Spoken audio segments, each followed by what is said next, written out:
প্রিয় বন্ধুরা, লকডাউন পিরিয়ডে ঘরে বসে থেকে আমাদের যেন এটা ওটা মুখ চাট খাওয়ার লোভ একটু বেড়েই গিয়েছিল।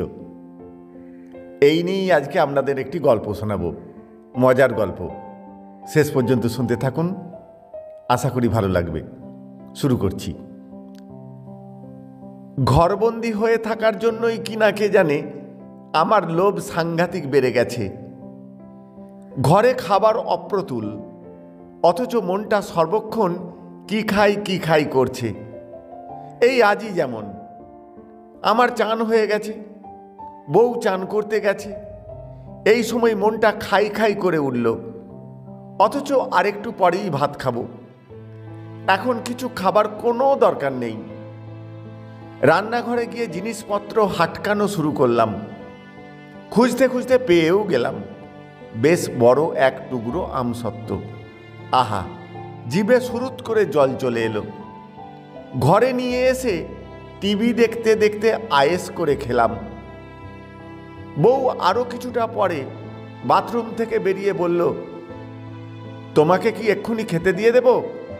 আমার একটু কাজ আছে, আমি পরে খাবো।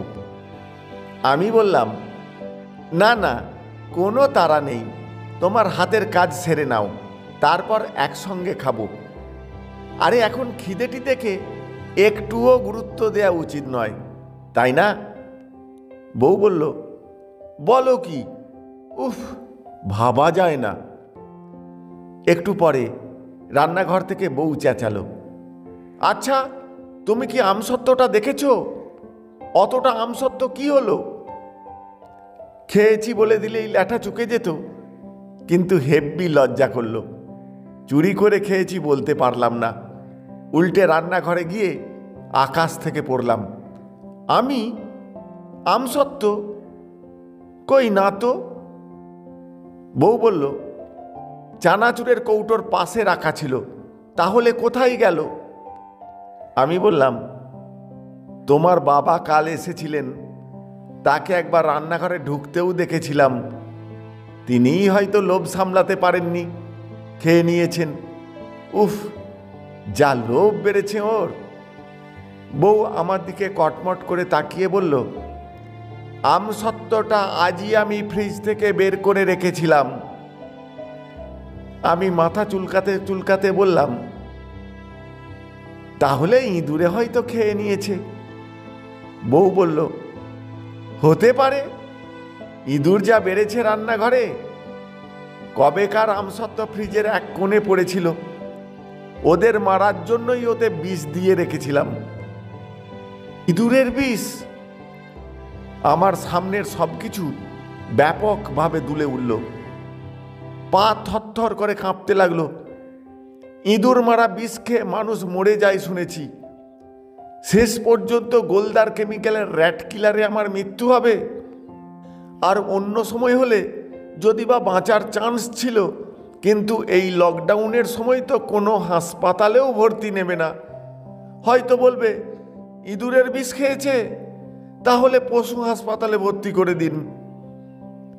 আমি দৌড়ে বেসিনে গিয়ে গলায় আঙুল দিয়ে বমি করার চেষ্টা করলাম। কয়েকবার চেষ্টা করেও বমি হলো না একটুও। গা মাথা কেমন ঝিমঝিম করছে, সেটা ইঁদুরের বিষের প্রভাবে নাকি ভয়ে বুঝতে পারলাম না। বউ নির্বিকার হয়ে থালা ধুয়ে যাচ্ছে। হায় রে নারী, বুঝতেও পারছে না কি হতে চলেছে। ফ্যাঁসে গলায় বললাম, অনেকটা বিষ ছিল? বউ শীতল গলায় বলল, আমসত্ত্বটা তুমি খেয়েছো সে আমি বুঝতেই পেরেছিলাম। স্বীকার তো করলেই না, উল্টে আমার বাবার ঘাড়ে দোষ চাপানোর চেষ্টা করলে। তাই ইচ্ছে করেই ইঁদুরের বিষের কথাটা বললাম। আমসত্ত্বটা ঠিকই ছিল। যাও, আর বমি টমি করতে হবে না, মুখ ধুয়ে নাও, ভাত বাড়ছি। আমি প্রচণ্ড অপমানিত বোধ করে ভাত একটু কম খেলাম। বউ অবশ্য বলল, অনেকটা আমসত্ত্ব সাঁটিয়েছ, ভাত একটু কম খাওয়াই ভালো। গল্পটা ভালো লাগলে বন্ধুদের মধ্যে শেয়ার করে তাদেরও শোনার সুযোগ করে দেবেন। ধন্যবাদ।